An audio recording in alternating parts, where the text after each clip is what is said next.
He was a dream, the future, or so I thought. But my love was cursed right from the start. Sounds a bit confusing, right? Let me explain.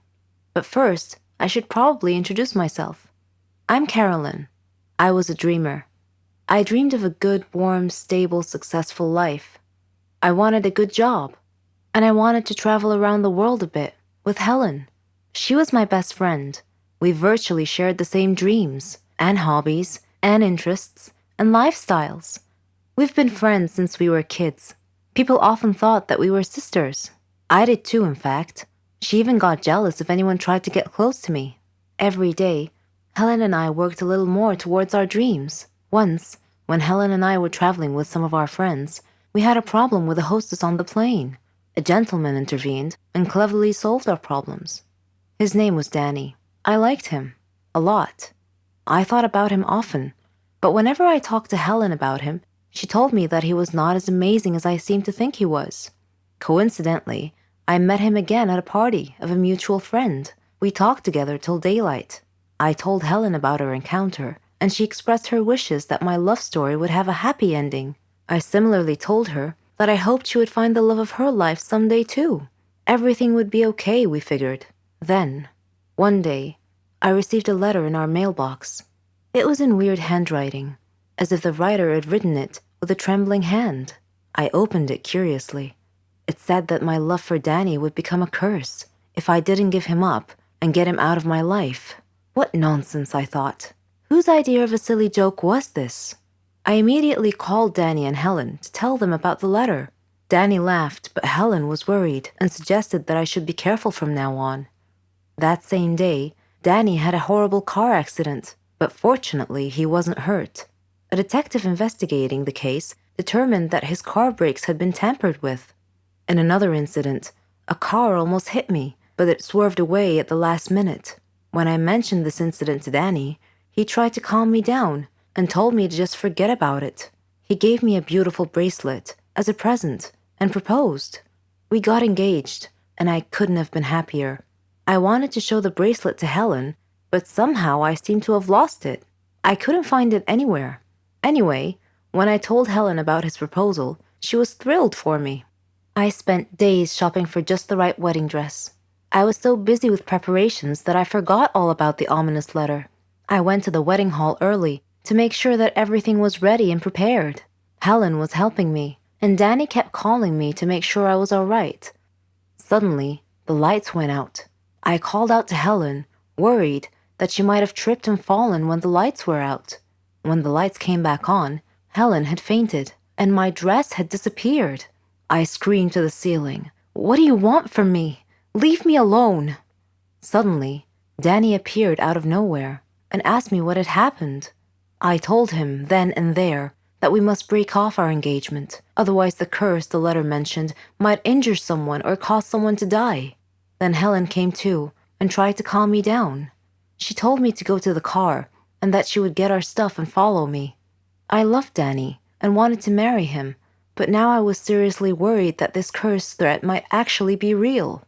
Helen came back carrying a bag and a large suitcase and told Danny not to worry, that she would drive me home and then call him to tell him that we had arrived safely. I was still crying, and Helen was trying to calm me down. When we arrived home, I noticed something strange. Helen was carrying a bag that was partially open, and I glimpsed a piece of clothing stuffed into it. It looked exactly like my dress. I opened the bag and found that it was my dress. I confronted Helen and demanded to know how my missing dress ended up in her bag. I clearly caught her red-handed, and she was unable to answer coherently. I realized at that moment that the source of the so-called curse was Helen. "Helen," I said, "how dare you do this to me? I thought we were like sisters to each other." She replied icily, with a glare that I saw for the first time. She said that she fell in love with Danny just as I did, but he chose me instead of her, and that she hated me for it. She said she won him over and got him to love her instead. Then they both tried to scare me into calling off the wedding so that she and Danny could be together. There are no words to describe how I felt at the time. I replied in a similar tone. I told her that I don't ever want to see her again, or Danny. Neither of them mattered anymore. I never did see Helen or Danny after that day. I'm on a Caribbean island now, sipping on a cocktail. I read in the paper that Danny and Helen had announced their engagement. I'm thinking about what wedding present I should give them as a surprise. Hi, my name is Laura. I'm 23 years old, and I teach art. I recently got married to the love of my life, Norman. I considered him my friend, my brother, my son, and my husband. We loved to prank each other, even after we got married. For instance, one time I turned off all the lights in the apartment, dressed up as a monster, and scared the living daylights out of him when he came back from the store. Another time, he damaged my car. I put mayonnaise on his toast. I did worry sometimes that our jokes might go too far. I mean, he did get really mad at me once. He stopped talking to me for 2 days, even though I apologized profusely many times. After that, our pranks sort of stopped. I figured our pranking days were over. About a month later, I returned home to find a letter on the floor. I opened it and read it. If you don't pay us 100,000 by Friday, we will kill Norman. I smiled. Norman was pranking me again. When he returned home, I hugged him and showed him his prank letter. He read it carefully, and his brow furrowed. He appeared seriously frightened and swore that this was not part of any prank. He told me that we needed to leave town as soon as possible. I asked him why, and he told me that before he married me, he had stolen a gold statue from a motorcycle gang. I asked him why he couldn't just return it with an apology, and he told me that the statue was worth a lot of money and could make us really wealthy. That night, an armed masked burglar broke into our apartment and confronted us with a gun. He said to Norman, "Hello, Norman, long time no see. You need to choose between the statue or your wife. Choose now." Norman was hesitant. Then he steadfastly said, "I can't give up the statue. Take my wife." The masked man turned towards me. He pointed the gun at me in a threatening manner. I was frantic. I was staring at Norman in shock. Suddenly, the masked man ripped off his mask. It was Keanu, Norman's brother. Norman sat down, laughing so hard he could hardly stop to breathe. Between laughs, he said, "This is payback for the last prank of yours. I was so mad at him that day, but it's all right. He doesn't know what I have planned for him." I don't really like Indian movies because the actors are always overreacting, and the movies are not logical at all. But this is just my personal opinion. However, I've discovered that there are stories stranger than Indian movies. Let me give you a real-life example. I'll tell you a story about a young woman named Samantha. Samantha was a beautiful girl with blonde hair and green eyes. She lived with her grandmother after her parents died in a horrible car accident. The whole country read about it. She had many friends, and all the neighbors liked her. They considered her the most beautiful girl in town. Many had proposed to her, but she didn't care much for them. One day, Samantha was walking alone down the street after visiting one of her friends. Suddenly, she had an eerie feeling that someone was following her. She began running and crying for help. Her follower began running and stopped her. He was an ugly man, pointing a knife in her direction. He asked her to hand over her purse. She threw it at him and made a run for it. The man said wait and made to stop her, but another man appeared out of nowhere and punched the thief, who fell unconscious. The brave and good Samaritan picked up Samantha's purse and handed it to her. He was very handsome, with green eyes, soft hair, and an amazing smile. He escorted her back home, and she felt that he was her knight in shining armor. She went inside and hugged her grandmother tight, who was a little surprised but smiled.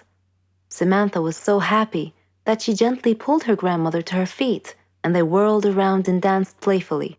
The very next day, she was surprised when she answered the doorbell.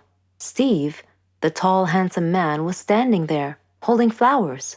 He proposed to her, and she said yes. Thus began their love story. Then one day, Samantha was standing in the kitchen preparing dinner.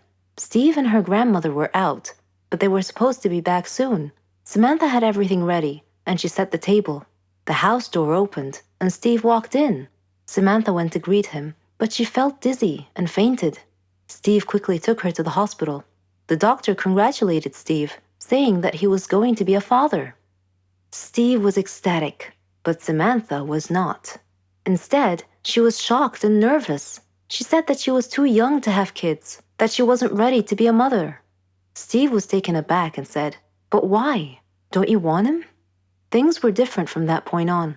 Samantha tried to get an abortion several times, but Steve was always stopping her. She couldn't accept it.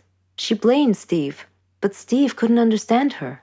In her 7th month of pregnancy, Samantha was with her grandmother at the supermarket when she saw a small boy run onto the road. Fearing he might get run over by a car, Samantha quickly pulled the boy off the road to safety. The boy's mother saw what happened and thanked Samantha, feeling so grateful and relieved. Samantha was crying at the moment and replied, "No need to thank me. I'm going to be a mother like you soon." For the first time, she was beginning to feel real affection for the baby. "Forgive me," she silently thought to herself. She tried to contact Steve many times to tell him that she had finally accepted. She was ready to become a mother, but he never responded. Finally, the day had come. Samantha went to the hospital to give birth. After the surgery, she was very tired. Nevertheless, when she woke up, she immediately asked for the baby. Her grandmother handed her the child. It was a daughter, and she was so beautiful. The nurse tried to take the baby out of her arms, but Samantha refused, wanting to hold her for as long as she could. The next day, Samantha heard a big commotion, and she had a feeling of dread that something bad had just happened. It was confirmed when she saw her grandmother's face. She asked what had happened, and her grandmother told her that a child was missing and had apparently been kidnapped. Samantha's pale face slowly pleaded, "Please don't tell me that it was my daughter." When her grandmother nodded, Samantha broke down and began crying and wailing in pain. The nurses tried to calm her down, and when she did, her grandmother came over to her and handed her a note. It had been found in her missing daughter's hospital crib. It was in Steve's handwriting. It simply said, "If you don't want her, I do." Then Samantha fainted. For many years, she tried finding her baby, but couldn't. Steve and her daughter had vanished into thin air. She felt as if time had stopped for her, but Steve didn't feel that way. He raised their daughter into a beautiful young woman. He named her Margot. Whenever Margot asked about her mother, Steve would always tell her that her mother was dead, but he often told her stories about her mother and how much he had loved her. Margot's intuition, however, told her that her father wasn't being completely honest with her and that he was hiding some big dark secret. One day, Steve fell ill unexpectedly. He called Margot to him and told her that he was very sick and felt that he was going to die soon. He said that he wanted to reveal a secret that he had long kept from her, that her mother was actually alive, and that her name was Samantha. He told her that he had kidnapped her from the hospital at birth because her mother did not want a child. He regretted it and asked Margot to forgive him. He gave her Samantha's address, and soon after, he died. After his death, Margot decided to go looking for her mother. I am Margot, and I am now standing at my mother's address. At her front door, I cannot predict my mother's reaction when she answers the door and I introduce myself as her daughter, but I'm going to hug her and tell her that I've missed her for so long.